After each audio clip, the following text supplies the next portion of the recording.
Yes, तो हम लोग करने वाले हैं WWE year and awards. Google form हो चुका है लाइव, डिस्क्रिप्शन पे आप क्लिक करोगे, टॉप पे आपको लिंक मिलेगी, जाइए एंड वोट कीजिए अपने फेवरेट मैच के लिए, फेवरेट मोमेंट के लिए, फेवरेट सुपरस्टार के लिए, जो भी आपको लगता है कि साल 2020 में आपको अच्छा लगा, बेकार लगा, सबके लिए वोट कीजिए। बहुत सारी कैटेगरीज है, बहुत ही वेराइटी है, मजा आएगा आपको। एंड आप जाके सब लोग वोट कर दो फटाक से। ये जो फॉर्म है वो इस महीने के एंड तक ओपन रहेगा एंड एक अपडेट वाली वीडियो में हम लोग इसको कवर कर लेंगे। वैसे भी हम लोग बाकी सारे सबके अवार्ड्स कवर करते ही हैं, तो क्यों ना अपने चैनल के खुद के सब्सक्राइबर्स के भी अवार्ड्स कवर किए जाए। जरा देखा जाए कि आप सब साल भर मेरे साथ थे, आपको क्या अच्छा लगा, क्या बेकार लगा। बहुत सारी कैटेगरीज है, जाइए फटाक से वोट करना चालू कीजिए। डिस्क्रिप्शन में लिंक है टॉप पे गूगल फॉर्म की, गो एंड वोट नाउ। आपके पास कुछ अच्छा टाइम है 2 हफ्ते का। आगे बढ़ते हैं भाई, हम लोग अब बात करते हैं अपनी अपडेट के बारे में। सबसे पहले मैकेंटायर से शुरू करते हैं। मैकेंटायर को लगता है कि कोडी रोड्स ओवर एक्टिंग कर रहे थे जब कोडी रोड्स ने जॉन सीना को कुछ ज्यादा ही ट्रिब्यूट दे दिया। मैंने आपको वीडियो दिखा के रखी है, फोटोज दिखा रखे हैं कि जॉन सीना के जाने के बाद, पूरे लॉकर रूम के वापस बैकस्टेज जाने के बाद, कोडी रोड्स वहां पे 20 मिनट तक थे रिंग साइड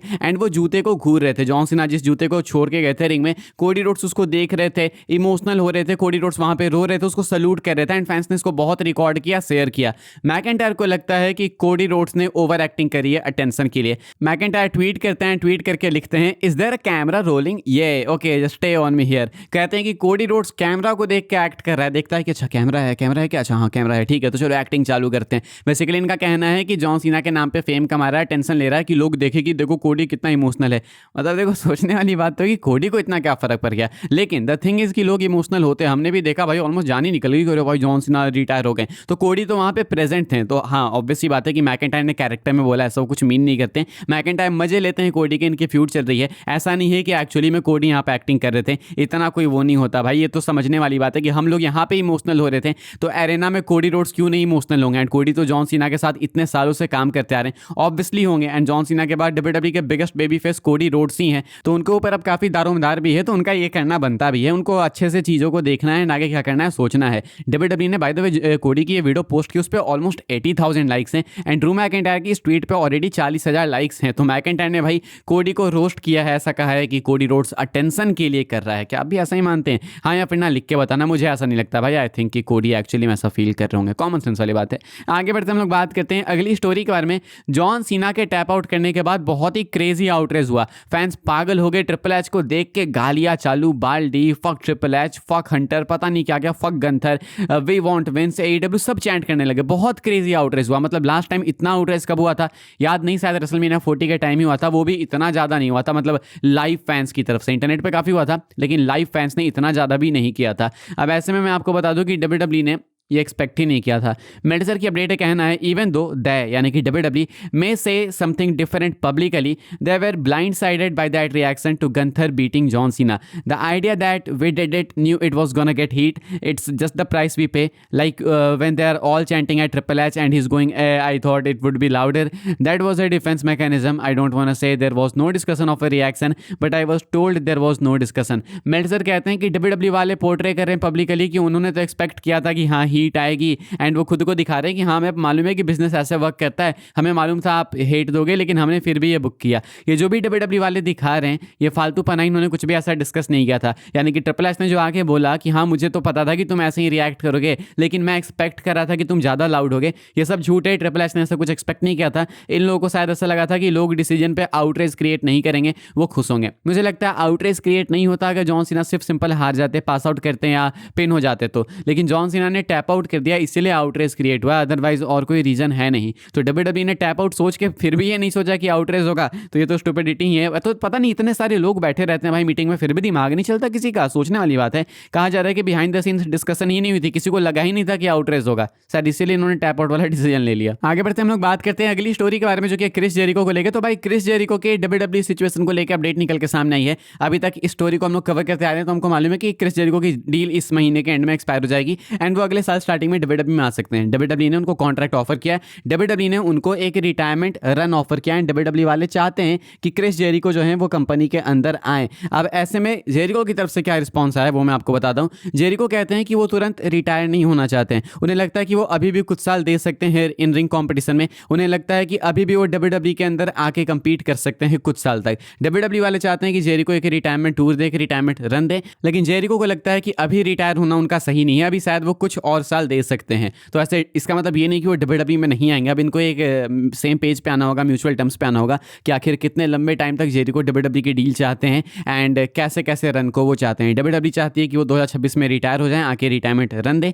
लेकिन जेरिको को लगता है कि वो कुछ साल और दे सकते हैं। क्या आप भी चाहते हो कि जेरिको अगले साल रिटायर हो जाएं, या फिर आप चाहते हो कि जेरिको कुछ साल दें WWE में? लिख के बताना अपने थॉट्स आप लोग कमेंट्स में। आगे बढ़ते हैं भाई, हम लोग बात करते हैं लेसनर की। लेसनर के फैंस, आपके लिए एक अपडेट है। लेसनर को आपको कब एक्सपेक्ट करना चाहिए अब नेक्स्ट WWE में, वो मैं आपको बता देता हूं। आपको ब्रॉक लेसनर को एक्सपेक्ट करना चाहिए कि वो अब इस महीने आपको नहीं देखने को मिलेंगे। नेक्स्ट टाइम आपको लेसनर को एक्सपेक्ट करना चाहिए 5 जनवरी के मंडे नाइट रॉक एपिसोड के लिए, यानी इंडिया के अकॉर्डिंग 6 जनवरी वाले रॉक एपिसोड में लेसनर आपको रंबल में डेफिनेटली देखने को मिलेंगे, कोई डाउट नहीं उसमें, बिल्कुल कंफर्म है, पोस्टर पे हर तरीके से एडवर्टाइज्ड हैं। रंबल मैच में होंगे शायद से, यानी तो किसी और सिंगल्स मैच में होंगे, लेकिन वो होंगे पक्का। लेकिन लेसनर नेक्स्ट कब आएंगे? तो वो जनवरी में ही आएंगे, दिसंबर में कोई चांस नहीं कि वो आने वाले। एंड एक्सपेक्टेड है कि वो सीधा 5 जनवरी को आने वाले हैं, यानी इंडिया के अकॉर्डिंग 6 जनवरी को। वो वाला मंडे नाइट रॉक का जो एपिसोड होने वाला है वो थोड़ा स्पेशल होने वाला है। ये नेटफ्लिक्स प्रीमियर की तरह, मुझे नहीं पता कि उतना स्पेशल बनाएंगे या फिर नहीं, लेकिन इतना मैं कह सकता हूँ कि उस लेवल का टच करना चाहेंगे, कुछ एक्स्ट्रा हाइप करना चाहेंगे। एंड वहाँ पे लेसनर एक्सपेक्टेड हैं आपको देखने को मिल सकते हैं। रोमन को लेकर अभी भी कोई ज़्यादा अपडेट है नहीं, बट आई एक्सपेक्ट कि शायद उस शो में रोमन भी होने चाहिए। कंफर्म नहीं है लेकिन चांसेस ज़्यादा लेसनर के हैं।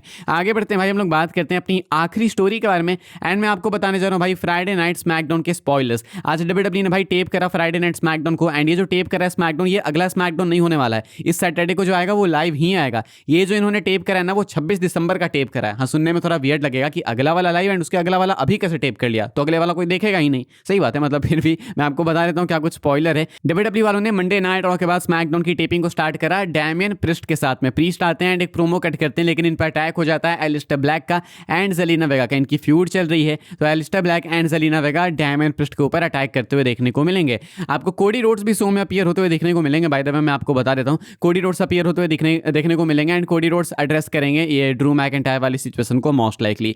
Nia Jax and last legend का मैच होगा काबुकी वॉरियर्स से, एंड यहाँ पे Nia Jax and last legend जीतने वाली है, बीट करेंगी आस्का एंड कायरी सेन को, यानी कि इन लोगों को विक्ट्री मिल जाएगी। जूलिया का मैच आपको देखने को मिलेगा एल्बा फायर से, एंड यहाँ पे जूलिया को विक्ट्री मिलेगी, वो एल्बा फायर को बीट कर देंगी। इलिया ड्रैगनो एंड कार्मेलो हेस का मैच देखने को मिलेगा आपको टोमैसो चिएम्पा एंड जॉनी गार्गनो यानी DIY के अगेंस्ट, एंड यहाँ पे विक्ट्री मिलने वाली है इलिया ड्रैगनो एंड कार्मेलो हेस को। बाकी इसके बाद आपको देखने को मिलेगा WWE tag team champion the white six versus the MFT के बीच का मैच। यहाँ पे आपको देखने को मिलेंगे वाइट सिक्स की तरफ से जोई गेसी एंड डेक्स्टर लूमिस, एंड इधर MFT की तरफ से जेसी मटियो एंड टोंगालोआ, यानी कि एक मिड मैच। एंड ये मैच एंड होगा नो फिनिश में, यानी कि कोई भी नहीं जीतेगा। कुछ जो वीडियोज अवेलेबल है वो मैं आपको दिखा सकता हूँ। सालेट फ्लेयर एंड एलेक्सा ब्लिस भी शो पे प्रेजेंट होने वाली हैं। ज़्यादा कुछ खास है नहीं इस वाले एपिसोड में, वैसे भी स्मैकडाउन में क्या ही खास होता है, तो ये तो फिर भी हॉलीडे एडिशन है एंड ये भी इन्होंने पहले से टेप किया, तो क्या ही स्पेशल करेंगे।